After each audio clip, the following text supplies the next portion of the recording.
मैं समझता हूँ कि माननीय गवर्नर हैं, लेकिन उनको अपने बयान में थोड़ी गंभीरता तो लानी होगी। शिवाजी शिवाजी थे। छत्रपति शिवाजी जिस दौर में थे और जो मिसाल कायम की, आज जो भी लोग उनके नाम का उपयोग कर रहे हैं वो भूल जाते हैं कि वो एक तरह से हिंदू मुस्लिम एकता की मिसाल भी थे। अब नितिन गडकरी जी का अलग रोल है, आज के संदर्भ में एक मंत्री के रूप में उनकी भूमिका की सराहना भी होती है, लेकिन सारा कुछ एक साथ समेट देना, मैं समझता हूँ कि ये टिपिकल जो व्हाट्सएप में सुबह सुबह 6:30 से लेकर के 8:30 बजे तक लोगों के मोबाइल में आता है ना, अगर आप उसी को पढ़ दें, मुझको लगता है कोश्यारी साहब ने उसी मोबाइल मैसेज को पढ़ दिया है बिना ये सोचे कि उस पद पर बैठे जिस पर वो हैं उसमें कितनी गंभीरता होनी चाहिए और क्या समझ होनी चाहिए। सर, एक वीडियो में भाजपा का कहना है कि वो मसाज करा रहे हैं जेल में। आम आदमी पार्टी का कहना है कि फिजियोथेरेपी है। मनीष सिसोदिया का कहना है ऐसी नीच हरकत भाजपा ही कर सकती है। सत्येंद्र जैन के वकील ने नोटिस दिया है कोर्ट में कि ईडी ने गोपनीयता का उल्लंघन किया है। देखिए, जो भी कुछ हो वो विजुअल्स प्रीतिकर तो नहीं लगता। वो विजुअल्स, अब बीजेपी कुछ भी कह ले, लेकिन मुझे भी लगता है कि क्या ये सुविधाएं आम लोगों को उपलब्ध है।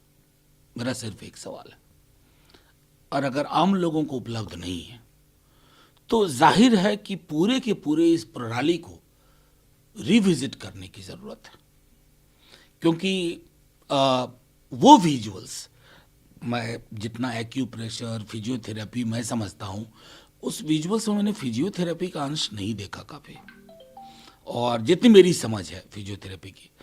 लेकिन बीजेपी को ये कहने का तो कतई हक नहीं है। आम आदमी पार्टी चूंकि आंदोलन से उपजी पार्टी थी, उनको हाउस को ऑर्डर में रखना है और उसमें क्रैक्स हैं। और रही बात बीजेपी की, तो बीजेपी को तो ये भी स्मरण रखना चाहिए कि आपने रेपिस्ट को माला पहनाई है, उससे बड़ा उदाहरण क्या हो सकता है।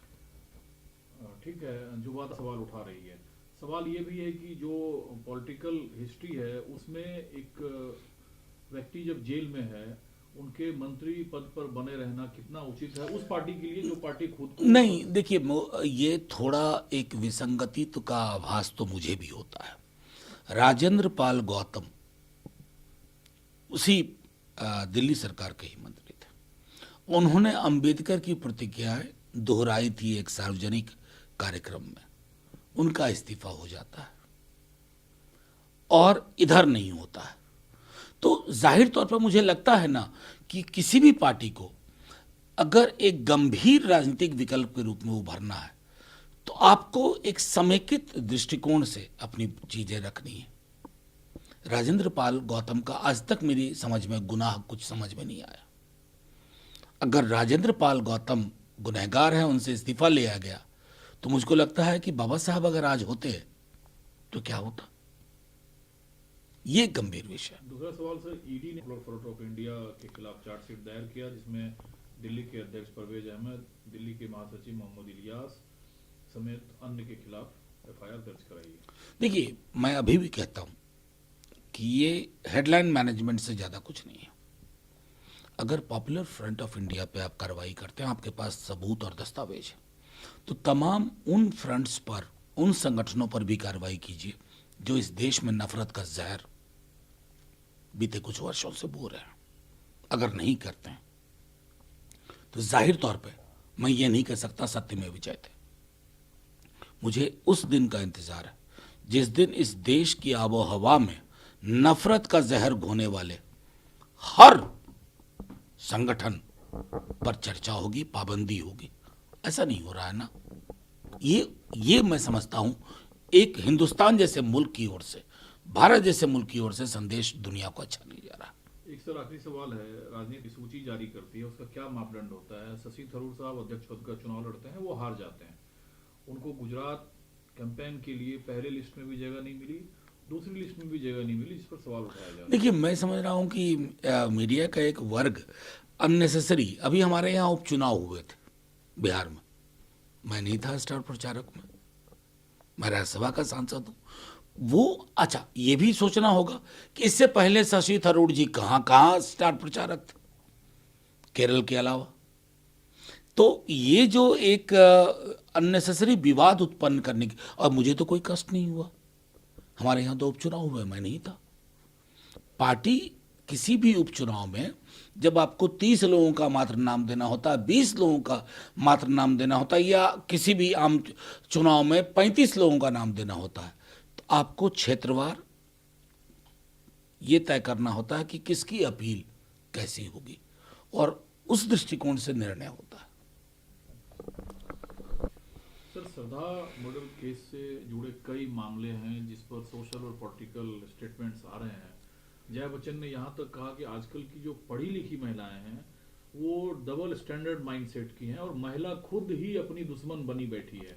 तो क्या इस पूरे प्रकरण में आप देखते हैं, और आजकल जो पुलिसिया छानबीन है, जब दुनिया डिजिटलाइजेशन के दौर में है, तो कहाँ चूक होती है जितनी बड़ी घटना छुपी दबी रहती है? देखिए, मैं एक बात कहूँ कि श्रद्धा और ये जो मैं समझता हूँ कि इसको दुर्दांत मानूं,